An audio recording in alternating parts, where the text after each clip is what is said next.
ॐ नमो ब्रह्मादिभ्यो ब्रह्मविद्यासम्प्रदायकर्तृभ्यो वंशऋषिभ्यः नमो गुरुभ्यः।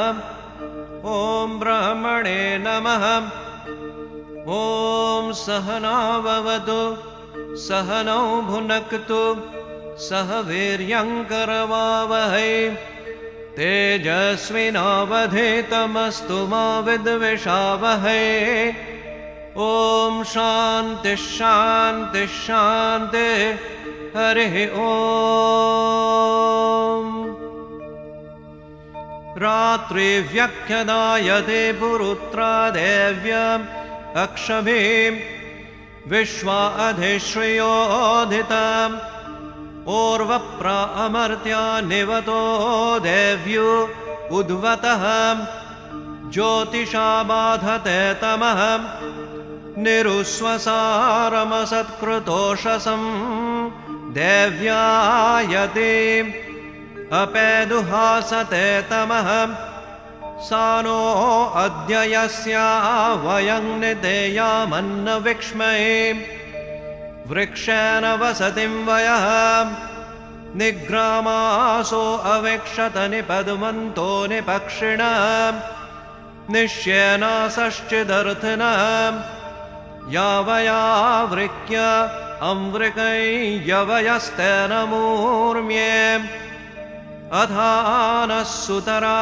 भव उपमापेऽपि षत्तमः कृष्णं व्यक्तमस्थितम् उशर्णेव यातय उपतेगा इवाकरं वृणीष्व दुहितर्दिवः रात्रस्तोमन्न जिज्ञुषे स्तोष्यामि प्रयतो देवीं शरण्यां बह्वृच प्रियां सहस्रसंविदां दुर्गां जातवेदसे सुनवाम सोमं सहनाववतु सहनौ भुनक्तु सह वीर्यङ्करवावहै तेजस्विनावधीतमस्तु मा विद्विषावहै।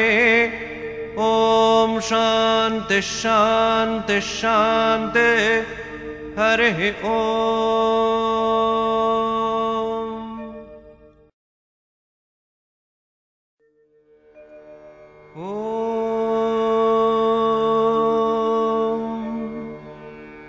सहनाववतु सहनौ भुनक्तु सह वीर्यङ्करवावहै तेजस्विनावधीतमस्तु मा विद्विषावहै।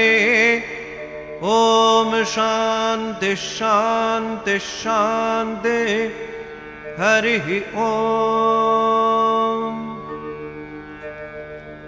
अहं रुद्रेभिर्वसुभिश्चराम्यहमादित्यैरुतविश्वदेवैः अहं मित्रावरुणो भाविभर्म्यहमिन्द्राग्नि अहमश्विनो भाव अहं सोममाहनसं बिभर्म्यहं त्वष्टारमुतपूषणं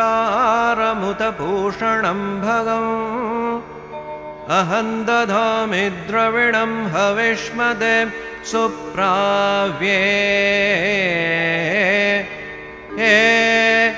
हे यजमानाय सुन्वते अहं राष्ट्रे सङ्गमनि वसूनां चिकितुषे प्रथमा यज्ञियानां तां मा देव्या व्यदधुः पुरुत्रा भूरिस्थात्रां भूर्या वेशयन्तीम् मया सो अन्नमत्तियो विपश्यति यः प्राणिति य एं शृणोत्युक्तम् अमन्तवो मान्त उपक्षियन्ति श्रुधि श्रुत श्रद्धिवन्ते वदा हरिः ॐ।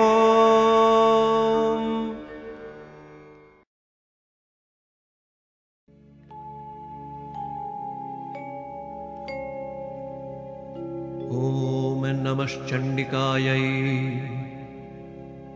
ॐ मार्कण्डेय उवाच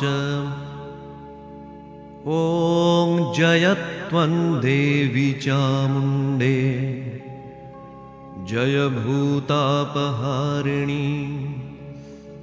जय सर्वगते देवी कालरात्रि नमोस्तुते।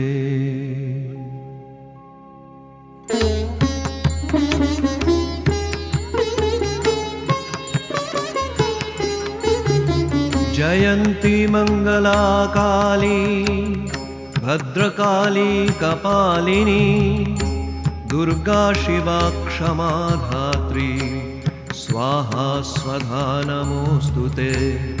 मधुकैटभविध्वंसी विधात्री वरदे नमः रूपं देहि जयं देहि यशो देहि द्विषो जहि महिषासुरनिर्णाशी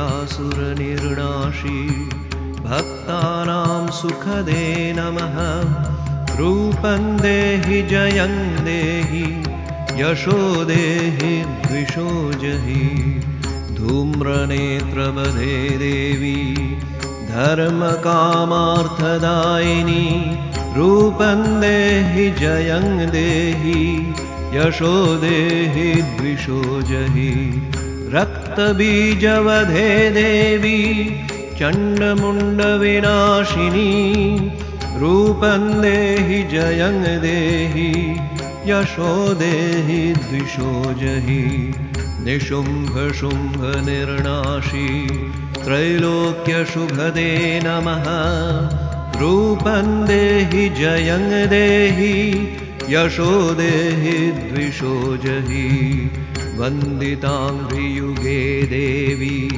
सर्वसौभाग्यदायिनी रूपं देहि जयं देहि यशो देहि द्विषो जहि अचिन्तरूपचरिते सर्वशत्रुविनाशिनी रूपं देहि जयं देहि यशो देहि द्विषो जहि न तेभ्यः सर्वदा भक्त्या चापरणे दुरितापहे रूपं देहि जयं देहि यशो देहि द्विषो जहि स्तुबद्भ्यो भक्तिपूर्वं त्वां चण्डिके व्याधिनाशिनी रूपं देहि जयं देहि यशो देहि द्विषो जहि चण्डिके सततं युद्धे जयन्ती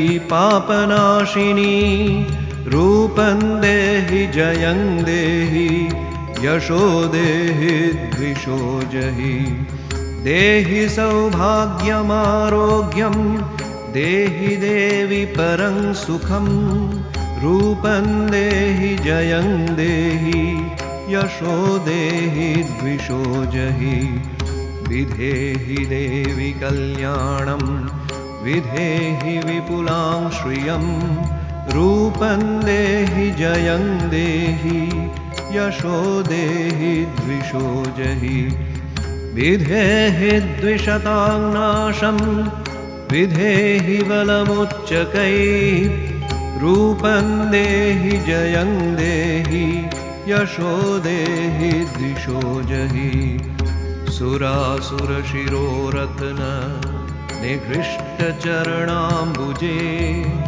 रूपं देहि जयं देहि यशो देहि द्विषो जहि विद्यावन्तं यशस्वन्तं लक्ष्मीवन्तं च मां कुरु रूपं देहि जयं देहि यशो देहि द्विषो जहि देवि प्रचण्डदोर्दण्ड दैत्यदर्पनिषूदिनी रूपं देहि जयं देहि यशो देहि द्विषो जहि प्रचण्डदैत्यदर्पघ्ने चण्डिके प्रणताय मे रूपं देहि जयं देहि यशो देहि द्विषो जहि चतुर्भुजे चतुर्वक्त्र संस्तुते परमेश्वरी रूपं देहि जयं देहि यशो देहि द्विषो जहि कृष्णेन संस्तुते देवी शश्वद्भक्त्या सदाम्बिके रूपं देहि जयं देहि यशो देहि द्विषो जहि हिमाचलसुतानाथ संस्तुते परमेश्वरी रूपं देहि जयं देहि यशो देहि द्विषो जहि इन्द्राणीपति सद्भाव पूजिते परमेश्वरी रूपं देहि जयं देहि यशो देहि द्विषो जहि देवी भक्तजनोद्दामां दत्तानन्दोदयेऽम्बिके रूपं देहि जयं देहि यशो देहि द्विषो जहि भार्यां मनोरमां देहि मनोवृत्त्यनुसारिणीं रूपं देहि जयं देहि यशो देहि द्विषो जहि तारिणी दुर्गसंसार सागरस्याचलोद्भवे रूपं देहि जयं देहि यशो देहि द्विषो जहि इदं स्तोत्रं पठित्वा तु महास्तोत्रं पठेन्नरः सप्तशतीं समाराध्य वरमाप्नोति दुर्लभम् इति अर्गलास्तोत्रं समाप्तम्।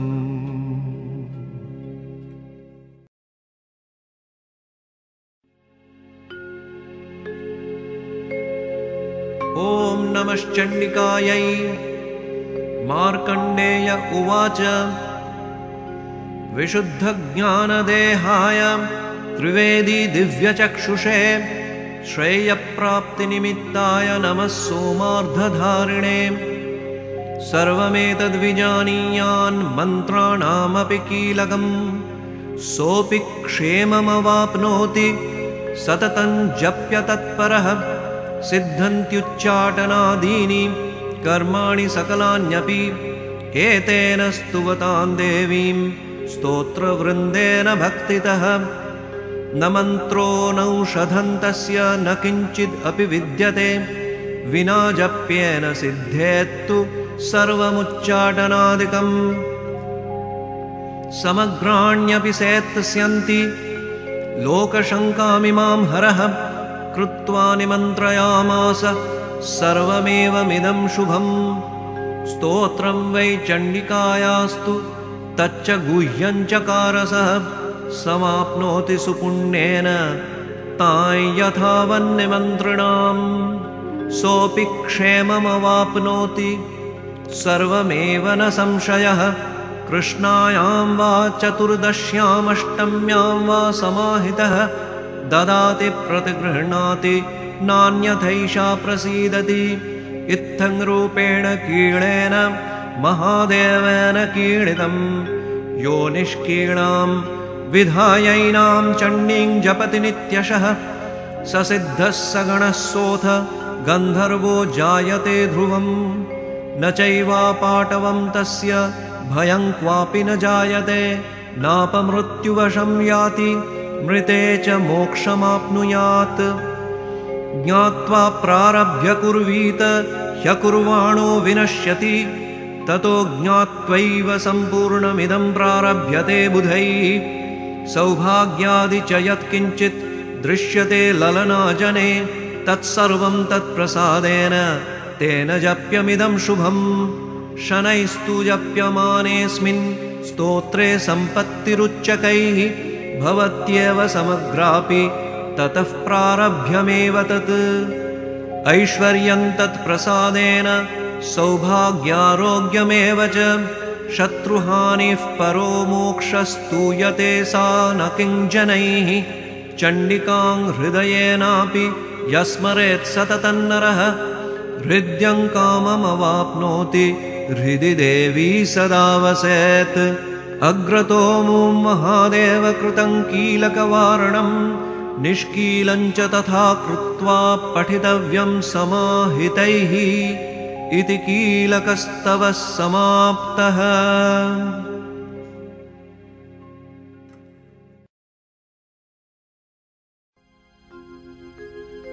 ॐ नमश्चण्डिकायै। ॐ ग्रीवायां मधुसूदनोऽस्य शिरसि श्रीनीलकण्ठस्थितः श्रीदेवी गिरिजा ललाटफलके वक्षस्थले शारदा षड्वक्त्रो मणिबन्धसन्दिषु तथा नागास्तु पार्श्वस्थिताः कर्णौ यस्य तु चाश्विनौ स भगवान् सिंहो ममास्त्विष्टदः। यन्नेत्रे शशिभास्करौ वसुकुलं दन्तेषु यस्य स्थितं जिह्वायां वरुणस्तु हुङ्कृतिर्यं श्रीचर्चिका चण्डिका गण्डौ यक्षयमौ तथौष्ठयुगलं सन्ध्याद्वयं पृष्ठके वज्रीयस्य विराजते स भगवान् सिंहो ममास्त्विष्टदः। ग्रीवासन्धिषु 27मितान् वृक्षाणि साध्यार्हृदि प्रौढानिर्घृणता तमोऽस्य तु महाक्रौर्यै समाः पूतनाः प्राणे यस्य तु मातरः पितृकुलं यस्यास्त्यपानात्मकम् रूपे श्रीकमलाकचेषु विमला ते स्यूरवेरश्मयः रूपे श्रीकमलाकचेषु विमला ते स्यूरवेरश्मयः। इति देवी पुराणे देवी वाहनसिंहध्यानं समाप्तम्।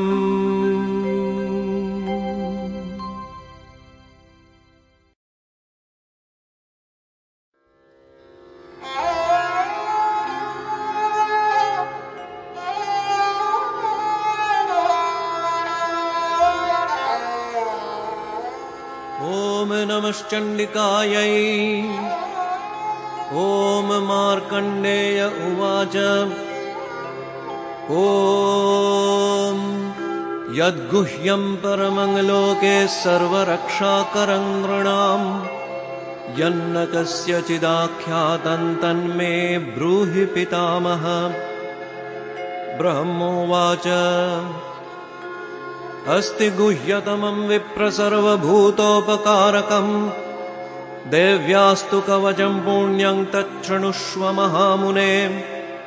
प्रथमं शैलपुत्रीति द्वितीयं ब्रह्मचारिणी तृतीयं चन्द्रघण्टेति कुष्माण्डेति चतुर्थकम् पञ्चमं स्कन्दमातेति षष्ठं कात्यायनी तथा सप्तमं कालरात्रीति महागौरीति चाष्टमम् नवमं सिद्धिदात्री च नवदुर्गाः प्रकीर्तिताः उक्तान्येतानि नामानि ब्राह्मणैव महात्मना।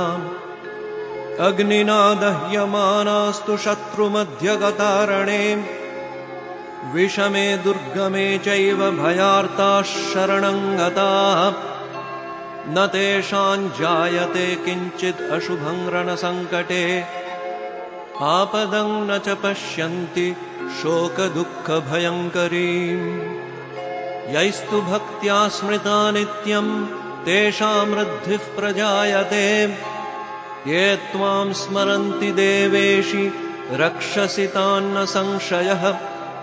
प्रेतसंस्था तु चामुण्डा वाराही महिषासनाम् ऐन्द्रीगजसमारूढा वैष्णवी गरुडासनाम् नारसिंही महावीर्या शिवदूती महाबलाम् माहेश्वरी वृषारूढा कौमारी शिखिवाहनाम् लक्ष्मीः पद्मासना देवी पद्महस्ता हरिप्रिया श्वेतरूपधरा देवी ईश्वरी वृषवाहनाम् ब्राह्मी हंससमारूढा सर्वाभरणभूषिता इत्येता मातरः सर्वा सर्वयोगसमन्विताः नानाभरणशोभाढ्या नानारत्नोपशोभिताः श्रेष्ठैश्च मौक्तिकैः सर्वा दिव्यहारप्रलम्बिभिः इन्द्रनीलैर्महानीलैः पद्मरागैः सुशोभनैः दृश्यन्ते रथमारूढा देव्यक्रोधसमाकुलाः शङ्खं चक्रं गदां शक्तिं हलं च मुशलायुधं खेटकं तोमरं चैव परशुं पाशमेव च कुन्तायुधं त्रिशूलं च शार्ङ्गमायुधमुत्तमम् दैत्यानां देहनाशाय भक्तानामभयाय च धारयन्त्यायुधानीत्थं देवानां च हिताय वै नमस्तेऽस्तु महारौद्रे महाघोरपराक्रमे महाबले महोत्साहे महाभयविनाशिनी त्राहि मां देवि दुष्प्रेक्ष्ये शत्रूणां भयवर्धिनी प्राच्यं रक्षतु मामैन्द्री आग्नेय्यामग्निदेवतां दक्षिणेवतु वाराहि नैऋत्यां खड्गधारिणी प्रतीच्यां वारुणी रक्षेत् वायव्यां मृगवाहिनी उदीच्यां पातु कौवेरी ऐशान्यां शूलधारिणी ऊर्ध्वं ब्रह्माणी मे रक्षेद् अधस्ताद् वैष्णवी तथा एवं दश दिशो रक्षेत् चामुण्डा शववाहनाम् जया मामग्रतः पातु विजया पातु पृष्ठतः अजिता वामपार्श्वे तु दक्षिणे चापराजिताम् शिखां मे दोतनी रक्षेद् उमामूर्ध्नि व्यवस्थिताम् मालाधरी ललाटे च भ्रुवौ रक्षेद् यशस्विनी नेत्रयोश्चित्रनेत्रा च यमघण्टा तु पार्श्वके त्रिनेत्रा च त्रिशूलेन भ्रुवोर्मध्ये च चण्डिकाम् शङ्खिनी चक्षुषोर्मध्ये श्रोत्रयोर्द्वारवासिनी कपालं कालिका रक्षेत् कर्णमूले तु शङ्करी नासिकायां सुगन्धा च उत्तरोष्ठे च चर्चिका अधरे चामृता बाला जिह्वायां च सरस्वती दन्तान् रक्षतु कौमारी कण्ठदेशे तु चण्डिका घण्टिकां चित्रघण्टा च महामाया च तालुके कामाक्षी चिबुकं रक्षेत् वाचं मे सर्वमङ्गला ग्रीवायां भद्रकाली च पृष्ठवंशे धनुर्धरी नीलग्रीवा वहिः कण्ठे नलिकां नलकूवरी स्कन्धयोः खड्गिनी रक्षेत् बाहू मे वज्रधारिणी हस्तयोर्दण्डिनी रक्षेदम्बिका चाङ्गुलीषु च नखान् शूलेश्वरी रक्षेत् कुक्षौ रक्षेत् नरेश्वरी स्तनौ रक्षेन्महादेवी मनः शोकविनाशिनी हृदये ललिता देवी उदरे शूलधारिणी नाभौ च कामिनी रक्षेत् गुह्यं गुह्येश्वरी तथा मेढ्रं रक्षतु दुर्गन्धा पायुं मे गुह्यवाहिनी कट्यां भगवती रक्षेदूरु मे मेघवाहना जङ्घे महाबला रक्षेत् जानू माधवनायिका गुल्फयोर्नारसिंही च पादपृष्ठे तु कौशिकी पादाङ्गुली श्रीधरी च तलं पातालवासिनी नखान्दंष्ट्राकराली च केशांश्चैवोर्ध्वकेशिनी रोमकूपेषु कौमारी त्वचं योगेश्वरी तथा रक्तमज्जावसामांसान्यस्थिमेदांसि पार्वती अन्त्राणि कालरात्री च पित्तं च मुकुटेश्वरी पद्मावती पद्मकोशे कफे चूडामणिस्तथा ज्वालामुखी नखज्वालामभेद्या सर्वसन्धिषु शुक्रं ब्रह्माणि मे रक्षेच्छायां छत्रेश्वरी तथा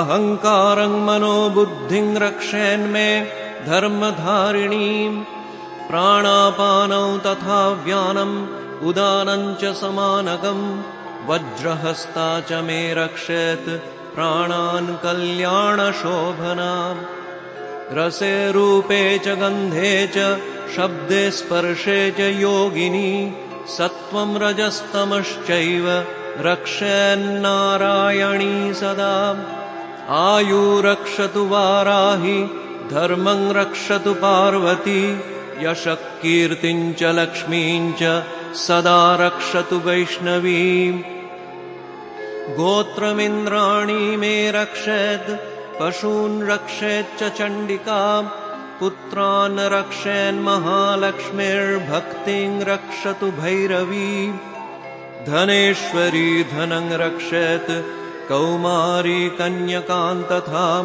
पन्थानं सुपथा रक्षेन्मार्गं क्षेमङ्करी तथा राजद्वारे महालक्ष्मीर्विजया सर्वतः स्थिता रक्षाहीनं तु यत् स्थानं वर्जितं कवचेन तु तत्सर्वं रक्ष मे देवी जयन्ति पापनाशिनी सर्वरक्षाकरं पुण्यं कवचं सर्वदा जपेत् इदं रहस्यं विप्रर्षे भक्त्या तव मयोदितं देव्यास्तु कवचेनैव मरक्षिततनुः सुधीः पादमेकं न गच्छेत्तु यदिच्छेच्छुभमात्मनः कवचेनावृतो नित्यं यत्र यत्रैव गच्छति तत्र तत्रार्थलाभश्च विजयः सार्वकालिकः यं यं चिन्तयते कामं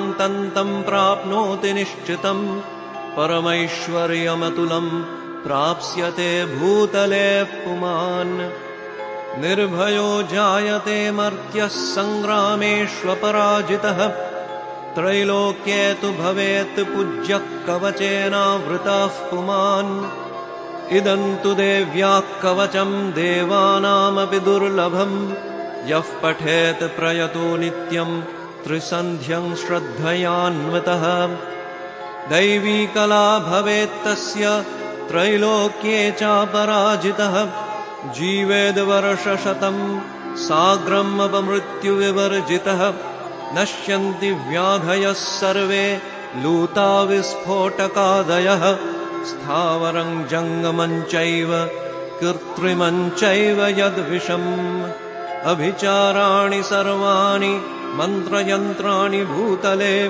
भूचराख्येचराश्चैव कूलजाश्चोपदेशिकाः सहजा कुलजा माला डाकिनी शाकिनी तथा अन्तरिक्षचरा घोरा डाकिन्यश्च महारवाः ग्रहभूतपिशाचाश्च यक्षगन्धर्वराक्षसाः ब्रह्मराक्षसवेतालाः कुष्माण्डा भैरवादयः नश्यन्ति दर्शनात्तस्य कवचेनावृतो हि यः मानोन्नतिर्भवेद्राज्ञस्तेजो वृद्धिः परा भवेत् यशो वृद्धिर्भवेत् पुंसां कीर्तिवृद्धिश्च जायते तस्मात् जपेत् सदा भक्तः कवचं कामदं मुने जपेत् सप्तशतीं चण्डीं कृत्वा तु कवचं पुरा निर्विघ्नेन भवेत् सिद्धिश्चण्डी जपसमुद्भवा यावद्भूमण्डलं धत्ते सशैलवनकाननं तावत्तिष्ठति मेदिन्यां सन्ततिः पुत्रपौत्रिकी देहान्ते परमं स्थानं सुरैरपि सुदुर्लभं प्राप्नोति पुरुषो नित्यं महामाया प्रसादतः। तत्र गच्छति गत्वासौ पुनश्चागमनं नहि लभते परमं स्थानं शिवेन समतां व्रजेत्। लभते परमं स्थानं शिवेन समतां व्रजेत्। इति मार्कण्डेयपुराणे हरिहरब्रह्मविरचितं देव्याः कवचं सम्पूर्णम्। ॐ नमश्चण्डिकायै।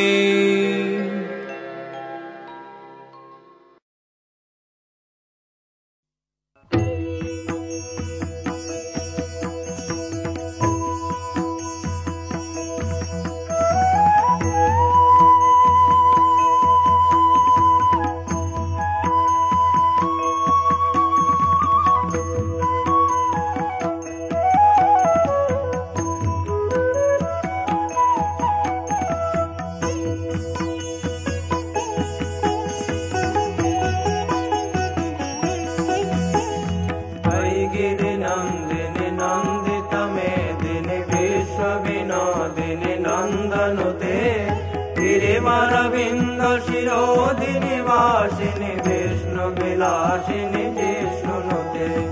भगवति हे शितिकण्ठ कुटुम्बिनि भूरि कुटुम्बिनि भूरि कृते। जय जय हे महिषासुरमर्दिनि रम्यकपर्दिनि शैलसुते।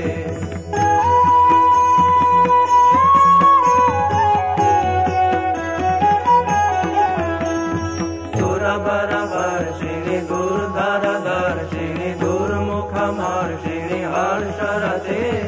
त्रिभुवनपोषिणि शङ्करतोषिणि किल्बिषमोषिणि गोचरते।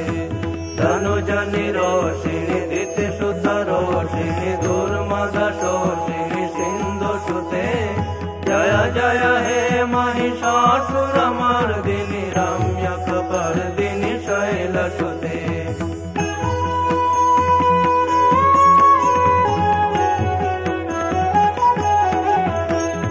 ऐ जगदम्ब मदम्ब कदम्ब नना प्रियवासिनि हासरते। शिखरि शिरोमणि तुंग हिमालय सिंह निजालय मा जगते। मधु मधुरे मधु कैटभ गंजिनि कैटभ भंजिनि रासरते। जय जय हे महिषासुरमर्दिनि रम्यकपर्दिनि शैलसुते।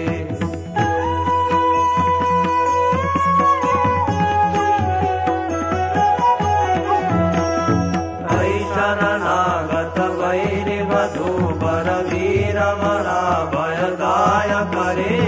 त्रिभुवनमस्तकशूल विरोधि शिरोधि कृतामलशूलकरे। तुमि तामरदुन्दुभिनाद महोमुखरे कृततिग्मकरे। जय जय हे महिषासुरमर्दिनि रम्यकपर्दिनि शैलसुते।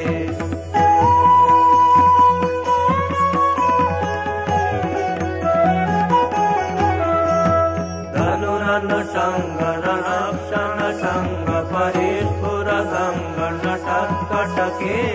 कनक पिशंग पिशर्क निशंगर सर्वट सिंहकावटुके। कृत चतुरंग बलक्षितिरंग घटल बहुरंग नटल वटुके। जय जय हे महिषासुरमर्दिनि रम्यकपर्दिनि शैलसुते।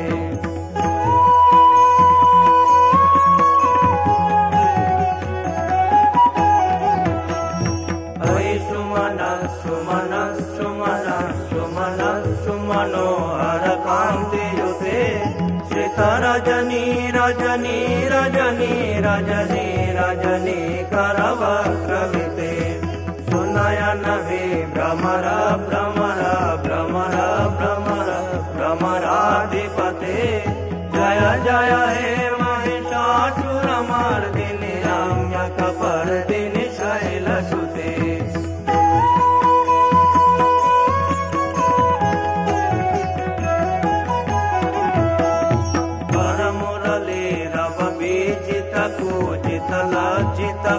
कोकिल मंजुमते मिलित पुलिंद मनोहर गुंजित रंजित शैल निकुंज गते निज गुण भूत महाशबरी गण सद्गुण संवृत के लीलते जय जय हे महिषासुरमर्दिनि रम्यकपर्दिनि शैलसुते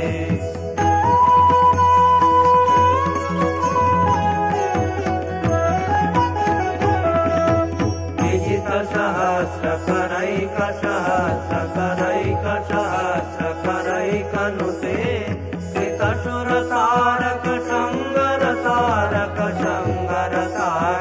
सुरसुते सुरत समाधि समान समाधि समाधि समाधि सुजातरते जय जय हे महिषासुरमर्दिनि रम्यकपर्दिनि शैलसुते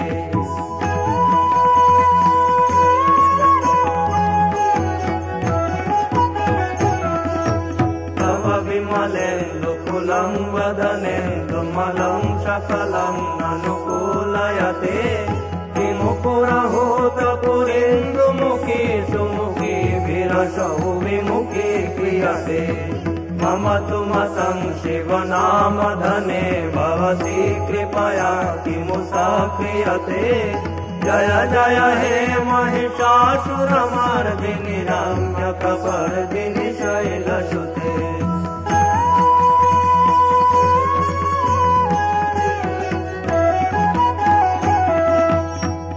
मयि दीन दयालुतया कृपयैव तया भवितव्यं मे मयि जगतो जननी कृपयासि यथासि तथानुमितासि रते यदुचितमत्र भवत्युररि कुरुता दुरुतापमपाकुरुते जय जय हे महिषासुरमर्दिनि रम्यकपर्दिनि शैलसुते जय जय हे महिषासुरमर्दिनि रम्यकपर्दिनि शैलसुते जय जय हे